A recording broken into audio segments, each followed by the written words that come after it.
하나님의 말씀은 요한복음 10장 7절에서 10절 말씀까지입니다.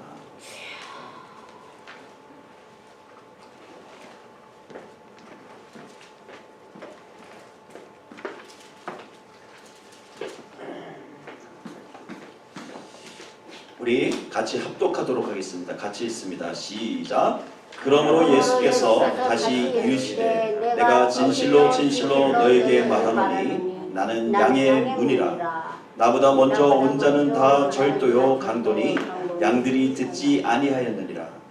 내가 문이니 누구든지 나로 말미암아 들어가면 구원을 받고 또는 들어가며 나오며 꼴을 얻으리라. 도둑이 오는 것은 도적질하고 죽이고 멸망시키는 것뿐이요 내가 온 것은 양으로 생명을 얻게 하고 더 풍성히 얻게 하려는 것이라. 아멘.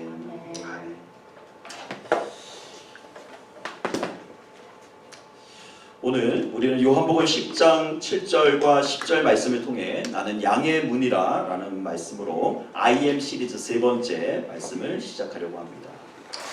여러분, 우리가 잘 알듯이 여러분, 성경은 누구에 관한 책입니까?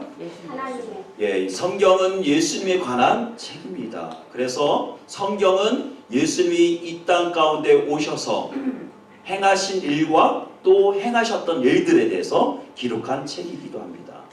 그래서 우리가 성경을 나누기를 두 번으로 나누는데, 구약은 예수님이 오시기 전에 이야기를 기록한 책이고, 신약은 예수님이 오신 후에 관련된 이야기, 그리고 다시 오실 예수님에 관련된 이야기가 기록된 책입니다. 오늘 우리가 살펴보고 있는 요한복음은 예수님의 선언을 요한이라는 제자를 통해서 기록하고 있습니다. 요한은 예수님께서 자신을 소개하시면서 선포하신 7가지 선언을 우리에게 전해주고 있습니다. 우리가 첫 번째 아는 것처럼 예수님께서 선언하신 첫 번째 선언이 뭐죠? 나는 세상의 빛이다 라고 말씀하셨어요. 두 번째는 나는 생명의 떡이다 라고 말씀하셨어요. 그리고 세 번째, 오늘 우리가 살펴보는 나는 양의 문이다 라고 선언하셨다는 거예요. 그러면 여러분, 네 번째는 뭘까요? 네 번째는 뭘까요? 성경을 읽어보신 분들은 다 아시겠지만 나는 선한 목자다라고 선언하십니다. 그리고 다섯 번째는 나는 부활이요 생명이다라고 말씀하세요. 그리고 여섯 번째는 나는 길이요 진리요 생명이다. 그리고 마지막으로 나는 뭐다? 참 포도나무다라고 예수님께서 선언하셨다는 거예요. 여러분, 우리가 예수님의 지금 7가지 선언을 살펴보면서 우리가 살펴보는 이유는 단 한 가지입니다. 우리가 예수님을 잘 믿으려면 누구를 잘 알아야 될까요? 예수님에 대해서 잘 알아야 하기 때문에 우리가 7가지 선언을 통해서 예수님이 과연 어떤 분이신가에 대해서 살펴보고자 하는 것입니다.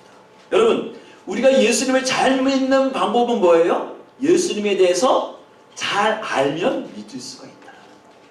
그렇지만 많은 사람들이 예수님을 믿기는 믿되 예수님에 대해서 알아요, 몰라요? 예수님에 대해서 잘 알지 못한단 말이에요. 그렇기 때문에 예수님을 마치 소모품처럼, 또 내가 원하는 때에 예수님을 붙였다가 뗐다가 집에 놔뒀다가 다시 교회에 붙였다가 그런 우리가 오류를 범한단 말이에요. 예수님은 그러신 분이 아니라 예수님은 늘 우리와 함께 하시며 늘 우리와 함께 관계를 가지시는 분이시라는 거예요. 친밀한 관계를 가지시는 분이라는 거예요.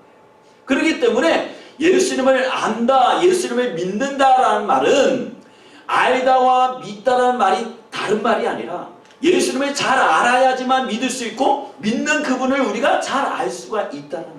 그 말은. 그런 뜻에서 오늘 우리가 세 번째, 나는 양의 문이다 라는 말씀에 대해서 우리가 한번 좀 살펴보기를 원합니다. 그러면 예수님께서는 나는 양의 문이다 라고 선언하신 그 말씀의 의미가 무엇일지 우리가 좀 먼저 살펴보기 원하는데, 우리가 이스라엘의 가축을 어떻게 그들이 다스렸는지를, 그들이 어떻게 그들을 돌봤는지를 우리가 좀 살펴볼 필요가 있다는 거예요. 이스라엘은요, 이게 평지가 많다 보니까 이제 양들을 돌보는 데 있어서 두 가지 방법을 사용했다는 거예요. 첫 번째는 뭐냐면 사람들이 사는 마을 가운데 중심가에 우리를 만들어서 공동 우리를 만들어서 그곳에서 양을 돌아가며 목자들이 그들을 돌봤다는 거예요. 또 한 가지 방법은 무엇이냐면 양들을 이끌고 나가 목축지에서 풀어놓는 거예요. 자유롭게 풀어놓고 목동 한 사람이 그 양을 컨트롤하는 거예요. 그리고 저녁 때가 되면 그들에게 들을 수 있는 양들이 들을 수 있는 소리를 내어서 그들을 불러들여 그들이 있는 곳 가운데 목동이 목자가 지팡이 하나로 그들을 지키는 것으로 그들을 지킨다는 것이죠. 여러분 생각을 해보십시오. 우리가 있을 때는 양들을 케어하기가 쉽습니다. 들어가는 문도 하나이고 나가는 문도 하나이기 때문이죠. 그렇지만 야외로 나가게 되면 모든 것이 열려져 있고 또 우리를 만들 수 있는 곳이 넉넉하지 않기 때문에 양들을 컨트롤하고 그들을 불러 모으고 그들을 같이 이동하는 것조차도 쉽지가 않다는 거예요. 그렇지만 목자는 자기 양을 알고 또 양들도 목자의 음성을 알기에 다른 데로 흐트러지지가 않아요. 제가 종종 다큐를 이렇게 보게 되면 참 신기할 만큼 그 양들이 그 소리를 과연 알아들을까라고 생각하는데 그 양이 목자의 음성을 알아듣더라고요. 목동이 호루라기를 불거나 아니면 휘슬을 불면 그 소리에 맞춰서 모이기 시작한다. 주인이 있는 곳 가운데. 자, 우리가 그런 상황을 우리 머릿속에 염두에 두고 우리가 오늘 말씀을 드렸으면 좋겠습니다. 자, 첫 번째, 예수님께서 나는 양의 문이다라고 선언하신 그 선언에는 이런 의미가 있다는 거예요. 영원히 너희와 함께 하시겠다라는 하나님의 약속이 그곳 가운데 있다는 거예요. 나는 양의 문이다라는 그 선언 가운데 나는 너희들과 함께 하겠다 라는 하나님의 약속이 있다는 거예요. 자, 오늘 한번 8절 말씀을 한번 보도록 하겠습니다. 나보다 먼저 온 자는 다 절도요 강도니 양들이 듣지 아니하였느니라 라고 말씀하세요. 여러분, 나보다 먼저 온 사람은 누구라고 해요? 강도요 절도라는 거예요. 양을 훔치는 늑대와 같은 사람들이라는 거예요. 그렇지만 양들은 누구의 음성을 듣는다라고 해요? 누구의 음성을 듣죠? 양, 주인자. 주인의 음성을 듣는다라고 해요. 그래서 이 양들이 똑똑하지는 못하지만 자기 주인의 음성은 분별할 줄 안다는 거예요. 그래서 목자가 아닌 진짜 주인이 아닌 사람이 와서 그들을 불러 모으려 해도 그들이 듣지 않지만 진짜 목자가 와서 그들을 불러주면 그들은 목자에게 몰려들기 시작한다는 거예요. 그러면 양들이 어떻게 진짜 자기 주인인지를 어떻게 분별할 수 있을까요? 그것은 단순합니다. 그것은 무엇이냐면 늘 목자는 양들 곁에 있으면서 그들과 먹고 자고 그들의 모든 것들을 보살피기 때문이에요. 그들이 일어나고 일어나지 못하는 것을 다 살피기 때문이에요. 그들이 어디를 가는지 또 그들이 지금 어디에 있는지 그 모든 것들을 목동은 다 살펴본다는 거예요. 응? 그렇기 때문에 저녁 때가 되어 양들을 모을 때도 양들은 목자의 음성을 듣고 모이기 시작한다는 거예요. 응? 여러분, 우리 집에 강아지가 있어요. 조그만 강아지가 있는데 이름이 헤이즐이라는 강아지예요. 근데 이 강아지가 지금 한 3살쯤 됐나요? 3살쯤 됐는데 어릴 적부터 와 있었거든요. 근데 신기하리만큼 처음에 왔을 때는 우리 집에 왔을 때는 이 사람들을 경계를 하는 거예요. 자기가 데려온 주인이 아닌 이상은 경계를 하고 막 짖는 거예요. 애가 막 안절부절을 못하면서 이 낯선 환경 가운데 적응을 못하더니 한 달, 2달이 지나고 나니까 이 집안에 있는 사람들이 다 익숙해지고 자기한테 먹을 것을 주고 자기와 함께 놀아주니까 그 강아지가 그때서야 반응을 하는 거예요. 갔다 오면은 막 아이들이 먼저 반기기도 전에 먼저 강아지가 와 먼저 짖는 거예요. 그 강아지가 어떻게 알겠어요? 아, 우리 집에서 같이 지내는 주인이 왔구나. 물소리만 들어도 그 주인이 온 것을 알더라는 거예요. 특히 우리 헤이즐이 우리 엄마를 엄청 좋아하는데, 엄마가 오기 시작하면 차고가 열리는 소리가 나면서부터 강아지가 짖기 시작해요.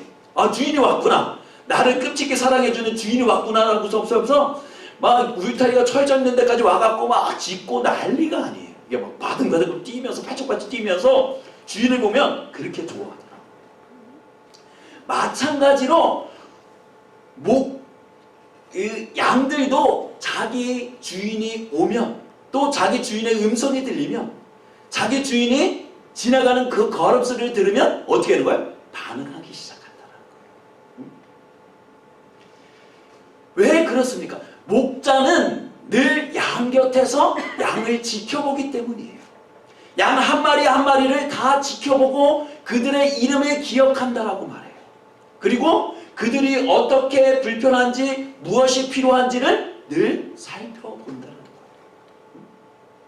여러분, 그 말씀이 목자가 양의 관계에서만 적용이 되겠습니까? 아니에요. 우리 주님께서도 우리 사람을, 하나님이 세상을 이처럼 사랑하사 독생자를 주셨으니, 하나님이 인간을 사랑하기를 어느 정도 사랑하셨다고 해요? 자기 독생자를 아낌없이 줄 정도로 사람을 사랑했다라고 말해요. 그 주님이 부르신 하나님의 사람을 하나님이 그냥 내팽겨 주시겠어요? 아니에요. 그 사람의 모든 행동과 그 걸음과 그가 생각하는 모든 것들을 다 보시고 지켜보신다는 거예요. 여러분, 목자와 양의 관계는 떨어질래야 떨어질 수 없는 관계예요. 목자는 양이 없으면 목자가 필요가 없어요. 양이 없으면 목자도 필요 없고, 목자는 양이 없으면 필요가 없는 거예요. 이 둘의 관계가 끈끈이 이어져 있는 것처럼 주님과 우리의 관계가 그렇게 이어져 있다는 거예요. 그 주님이 우리와 함께 하신다라고 말씀하세요. 목자가 자기 양을 버려두고 다른 데 가 있겠어요? 그렇지 못해요. 왜 그러냐면 외부 환경으로 나가게 되면 그 양을 노리는 적들이 너무너무도 많기 때문이에요. 위험 요소가 너무 많기 때문이에요. 잠시만 한눈을 팔아도 양들을 노리는 위험한 맹수들이 달려들기 때문이에요. 그래서 목자는 늘 자지 않고 깨어서 목자의 지팡이를 들고 뭐 하는 거예요? 양 곁에서 양을 지킬 수밖에 없다는 거예요. 그 주님께서 이렇게 말씀하세요. 마태복음 9장 36절에 이렇게 말해요. 무리를 보시고 불쌍히 여기시니 이는 그들이 목자 없는 양같이 고생하며 기진함이라. 지금 마태복음에 나오는 이 말씀은 지금 목자가 없는 양같이 이리저리 돌아다니는 그들을 보니 나의 마음이 아프다는 거예요.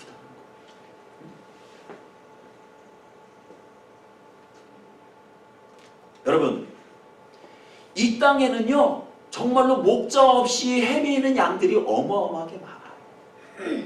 험한 인생길을 외롭고 홀로 걷고 있는 사람들이 너무너무도 많아요. 그리고 이 순간도 두렵고 불안에 떨며 아파하는 이들이 있어요. 이들이 어떤 사람들이에요? 바로 목자 없는 사람이에요. 목자 없는 사람. 한 예로 이런 예가 있습니다. 한 미식축구 감독이 있었어요.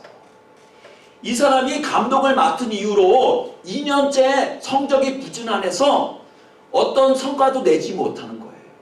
그래서 매스컴에서도 인기가 떨어지고 인기도 떨어졌습니다. 많은 사람들이 그 미식축구 감독을 향해서 손을 흔들며 말해요. 대체 당신은 감독으로서 무엇을 한 것입니까? 저 사람은 곧 감독직에서 해직될 거야. 주변의 사람들도 떠나고 친한 사람들도 떠나기 시작했어요. 마음이 무너져 내렸습니다. 무엇보다도 더 견딜 수 없었던 것은 그 어려운 환경 가운데, 정말로 힘든 그 상황 가운데 혼자 남겨졌다는 것이 나를 더 힘들게 했다는 거예요. 근데 집에 와보니 나를 반겨주는 것이 하나가 있었는데 그것이 강아지 한 마리였다는 거예요. 새끼 때부터 길러온 개만이 여전히 자기 주인을 알아보고 꼬리를 흔들며 지저댔다는 거예요. 어느 날 보니까 같은 방에서 침대에 같이 누웠던 부인마저도 남편의 마음을 몰라준 것 같았어요. 그래서 이 남편이 큰 마음의 결단을 가지고 아내에게 말합니다. 여보, 내 인생에서 나는 정말 내 마음을 알아주고 내 외로움을 알아주는 함께 할 수 있는 친구, 그런 친구 하나를 발견했어. 내가 이런 일을 당해보니까 정말 이 개밖에는 진정한 나의 친구가 없는 것 같소. 이렇게 말했다는 거예요. 그 후에 한번 얘기를 들어보세요. 내가 이런 친구를 또 하나만 얻을 수만 있다면 나는 이 어려움을 잘 극복할 수 있을 것 같소. 이렇게 얘기를 했다는 거예요. 여러분, 이렇게 얘기를 들으면 어떻게 반응하실 것 같아요? 어떻게 반응하실 것 같아요? 그래, 네 문제니까 네가 알아서 해. 그럴 것 같아요? 어떻게 반응하실 것 같아요? 이 부인이 씨 웃더니 바깥을 나갔다는 거예요. 외출을 했다는 거예요. 남편은 이해가 되지 않았어요. 혹시나 내가 원하는 대답을 갖고 오지 않을까 기대를 하고 있었다는 거예요. 저녁 늦게가 돼서야 아내가 들어왔습니다. 근데 그 한 손에는 뭐가 들려있는지 아세요? 강아지 한 마리가 더 들려져 있었다는 거예요. 강아지 한 마리를 더 가져왔다는 거예요. 그러니까 아내가 남편의 말을 이해하지 못하고 이런 친구 한 마리가 더 있으면 좋겠다는 그 말을 듣고서 강아지 한 마리를 더 사왔다는 거예요. 여러분, 현대를 살아가는 많은 사람들이 마음의 병을 앓고 있습니다. 어떤 병인지 아세요? 어떤 병인지 아세요? 외로움이라는 거예요. 요즘 젊은이들 중에 운동형 외톨이들이 많이 있습니다. 불안해하며 사람들과 접촉을 피하는 젊은이들이 늘어나고 있다. 이런 사람들이 어느 정도냐면 10대에서 30대까지 살펴보니까 20만 명에서 30만 명 가량 정도 된다는 거예요. 여러분, 이들은 곁에 누가 없는 것으로 인해서 외로움에 지친 사람들이에요.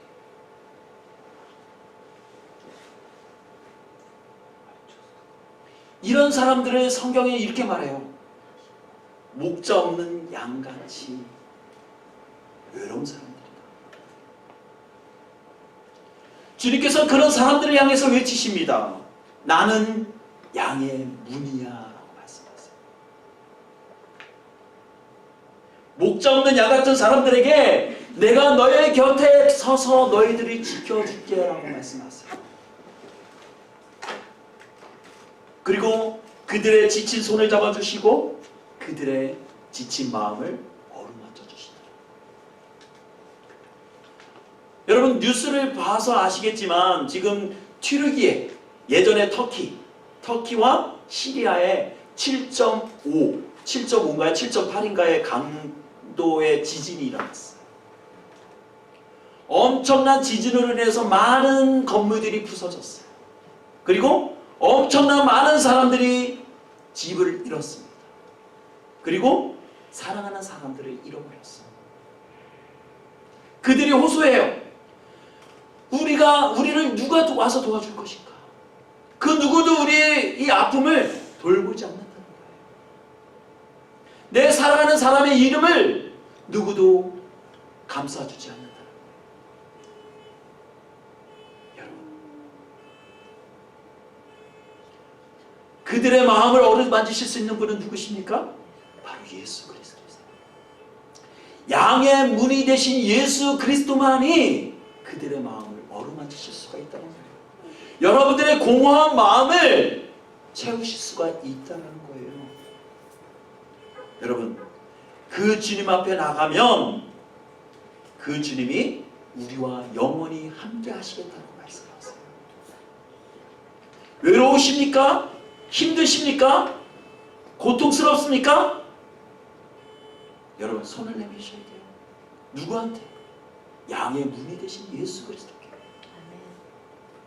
두 번째는 나는 양의 문이다라는 선언에는 주님의 보호하심이 그 안에 있다라는 거예요. 주님의 보호하심. 오늘 본문 9절에 보면 이렇게 말해요. 내가 문이니 누구든지 나로 말미암아 들어가면 구원을 받고 라고 되어져 있어요. 여러분, 예수 그리스도를 통해 들어가면 그 안에 뭐가 있다는 거예요? 구원을 받게 된다는 거예요. 보호하심을 받게 된다는 거예요. 이전에 우리가 구약 성경을 살펴보면서 노아의 홍수를 우리가 예전에 살펴본 적이 있습니다. 여러분, 노아의 홍수에 들어가게 되면 여러분들의 목숨을 건짐을 받을 수가 있어요. 그렇지만 그런 노아의 방주가 왜 필요한가? 왜 그런 도움이 필요한가? 의문하는 그런 자들은 어떻게 되는 거예요? 노아의 홍수 밖에서 죽임을 당하시는 게 맞는 거예요. 주님께서는 오늘도 특별한 노아의 방주를 준비하셨어요. 그건 뭡니까? 예수 그리스도라는 노아의 방주예요. 그 주님 안으로만 들어가야지만 우리가 구원을 받을 수 있고 여러분들의 그 외로움을 해결할 수가 있다는 거예요. 여러분, 양은요 정말 외로운 동물이에요. 연약한 동물이에요. 그래서 자기 몸 하나 컨트롤할 수 없고 보호할 수 없는 동물이 양이에요. 잘 뛰지도 못해요. 도망가지도 못해요. 카멜레온처럼 자기 색깔을 바꾸지도 못해요. 냄새를 잘 맡아서 그 어려움을 피하는 것도 아니에요. 그렇다고 눈이 좋은 것도 아니에요.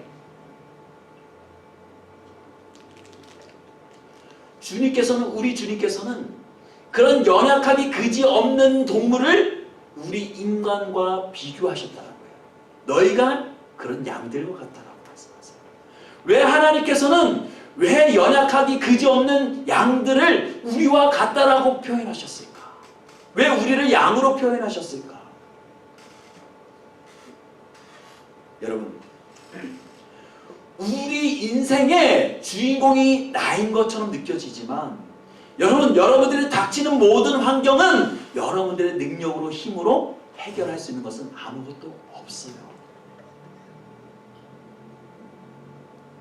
캐나다에 이민 온 거, 내가 직장을 가져서 경제적인 활동을 하는 거, 내 힘으로 하는 것 같지만 여러분, 내 힘으로는 그 모든 것들을 할 수가 없어요. 여러분들이 왜 캐나다라는 이 땅에 왜 와 계십니까?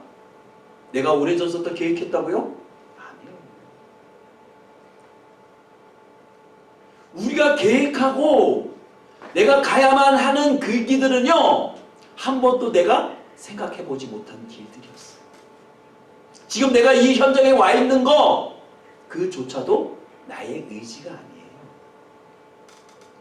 하나님의 도우심이에요. 하나님의 인도하심이에요.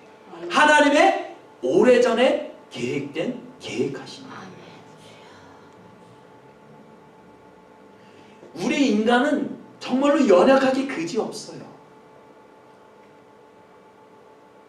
나는 힘이 있는 것 같고 능력이 있는 것 같고 아직 젊은 것 같은데 우리는 내일 일어날 일도 한 치 앞도 내다볼 수가 없어요. 나에게 일어나는 문제든 나의 힘으로 해결할 수가 없는 것이 우리 인간이에요. 그러기에 목자 되신 예수 그리스도가 반드시 우리의 삶에 들어오셔야만, 그 주님이 우리의 삶을 이끌어 가셔야지만 우리는 온전한 삶을 살 수가 있다는 거예요. 그 주님께서 다시 말씀하세요. 내가 너의 삶을 보호해 줄 거야. 너와 함께 할 거야 라고 말씀하신다는 거예요. 여러분, 우리가 목자의 보호하심을 받기 위해서는 해야 할 것이 있습니다. 그것은 무엇인지 아세요? 양의 우리로 들어가야지만 보호하심을 받을 수가 있다는 거예요. 내 의지대로, 내 생각대로, 내가 느끼는 대로, 내 마음대로 행동하면서 주님의 도우심을 구하면 그 주님은 거기를 도우시지 않아요. 그곳 가운데 역사하시지 않아요.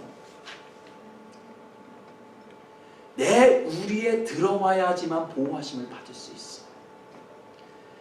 내 우리 안에 들어와야지만, 나를 통해 문에 들어가야지만 내가 너와 함께 할 수 있다고 말씀하세요. 여러분, 그 주님의 통해, 양의 문이 되신 그 주님을 통해 그 안에, 우리 안에 들어가시는 저와 여러분들 되시기를 소원합니다. 아멘. 세 번째는 나는 양의 문이다라는 그 선언에는 영원한 생명을 풍성히 누리게 하게 해주신다는 거예요. 영원한 생명을 풍성하게 누리게 해주신다. 오늘 본문 10절에 내가 온 것은 양으로 생명을 얻게 하고 더 풍성히 얻게 하려는 것이라 라는 거예요. 여러분, 내가 한 가지 질문을 드릴게요. 제가 여러분, 교회를 다니면 풍성해지십니까? 더 풍성해지나요? 아멘? 아니에요? 자, 우리는 교회를 다니면 손해라고 생각해요. 교회를 다니면서 왜 말씀을 듣고 예배를 하면서 왜 돈을 내냐고 말해요. 응? 여러분, 이성적인 생각으로는 그 말이 맞는 거예요. 왜 저들이 지금 멀쩡한 날에, 응? 왜 뭐 좁은 장소에, 좁고 좁은 장소에 모여갖고 저들이 1시간, 2시간을 저렇게 예배하는 이유가 뭘까? 그것도 그냥 가서 앉아있는 것도 아니고 돈을 내면서 예배를 한다는 게 웃기게 느껴지는 거예요. 그런데 이런 기사가 있었어요. 국민일보에 예전에, 아주 오래전에 국민일보에 이런 기사가 있어요. 종교 활동을 하면 지갑을 두둑하게 만들어준다라는 타이틀의 기사가 나왔다. 일반적으로 교회를 다니거나 신앙생활을 하면 경제적으로 손실을 입는다라고 생각을 해요. 그리고 남들은 열심히 일하는 시간 가운데 저들이 일을 하니까 경제적인 손실은 반드시 올 것이다.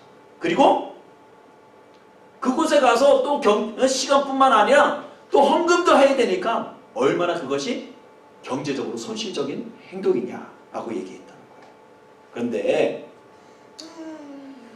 그런데 미국의 MIT 경제학교 조나단 그루버 교수가 이런 발표를 했어요. 종교시장 구조와 종교 참여 및 그 결과라는 종교는 유익한가? 라는 논문을 했던 거예요.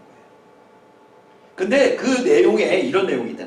예배 출석률이 2배가 되면 가계소득이 9.1% 상승한다라고 내용이 되어져 있다는 거예요.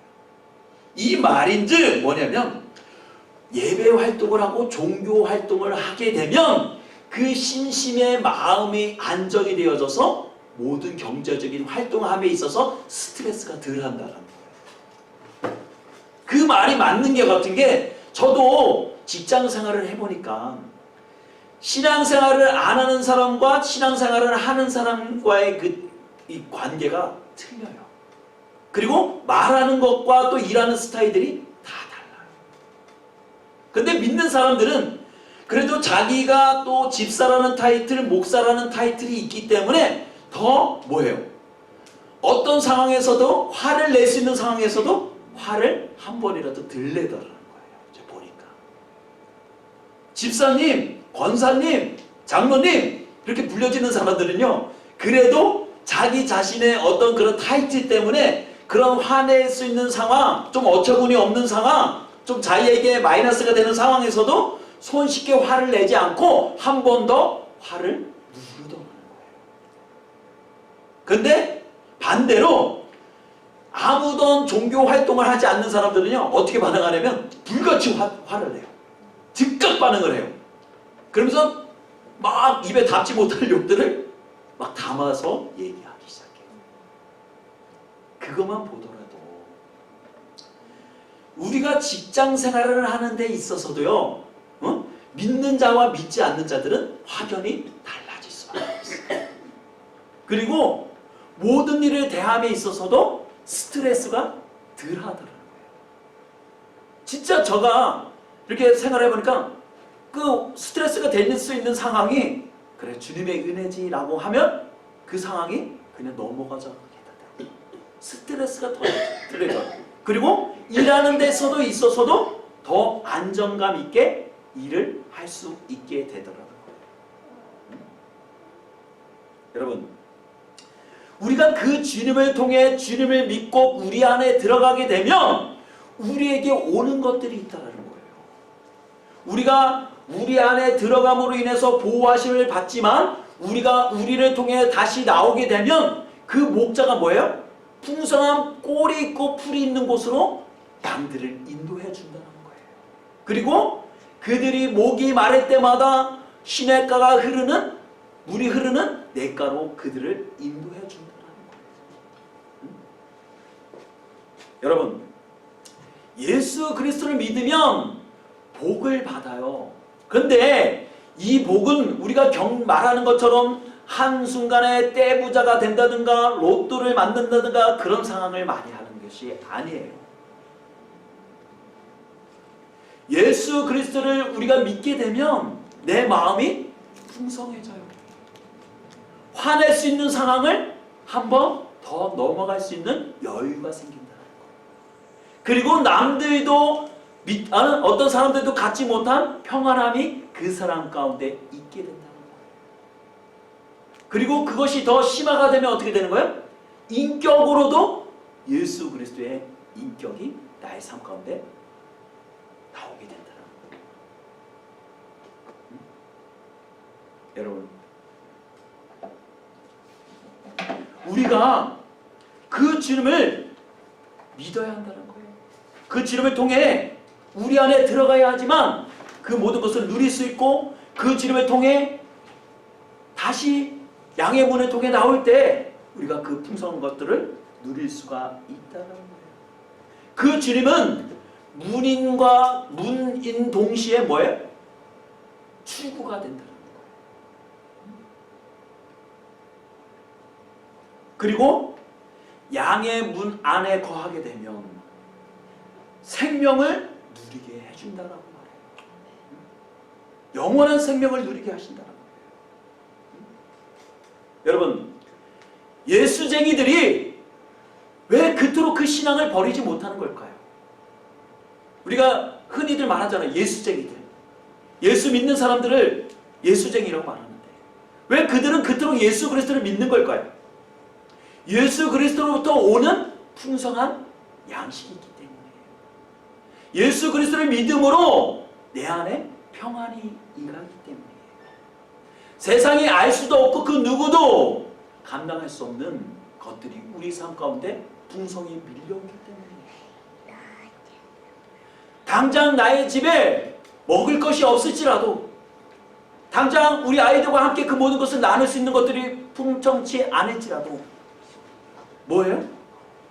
그 주님으로 인해서 풍성히 먹고 나눌 수 있는 은혜들이 그곳 가운데 있다는 거예요. 여러분, 그런데 더 놀라운 것이 무엇인지 아세요? 이렇게 말했던 사람들도 한 가지 발견하지 못한 것이 있어요. 그것은 무엇이냐면 바로 진짜 복은 누구인 줄 아십니까? 예수 그리스도라는 거예요. 우리 민족이 복을 너무 좋아하잖아요. 그렇죠? 중국도 그렇고 이 아시안계 쪽 사람들이 복을 엄청 좋아한단 말이에요. 그래서 뭐 새해도 복 받으세요. 아무 때는 그냥 쉬실 때대로 복 받으세요. 복 받으실 거예요. 인사를 하는데 그렇게 많은 복들 정말로 받아 누릴 수 있는 비결은 뭔지 아세요? 예수 그리스도를 믿는 거예요. 예수 그리스도를 영접하는 거예요. 그 주님이 나는 복이다. 나는 복이다. 응? 여러분, 남들이 보지 않은, 남들이 볼 때 물이 나오지 않는 꽃 같은 그 꽃 가운데도 파면 어떻게 되는 거예요? 그 꽃 가운데 우물이 나오게 되는 거예요. 주의 말씀을 순종해야 돼요. 여러분, 우리가 주님의 인도하심을 받게 되면요, 우리가 가는 그곳이 뭐가 되는 거예요? 축복받는 땅이 될 수밖에 없다. 그리고 주님께서 범사에 내 영혼이 잘 되기를 간구하신 거죠. 아멘. 우리 영혼이 범사에 잘 될 수밖에 없다. 여러분, 이 모든 것들이 어떻게 가능합니까? 양의 문이 되신 예수 그리스도를 통해야지만 가능하다. 그 주님의 음성에 반응하고 그 주님을 따라가야지만 그것이 가능하다. 양은 목자의 음성을 듣는다라고 말해요. 오늘 목자의 음성을 듣지 못하고 반응하지 못하는 양들은 어떻게 되는 거예요? 오늘도 외로움 가운데, 두려움 가운데, 그들이 닥치는 어려움 가운데 그들이 노출되어져서 목자 없는 양같이 되어져요.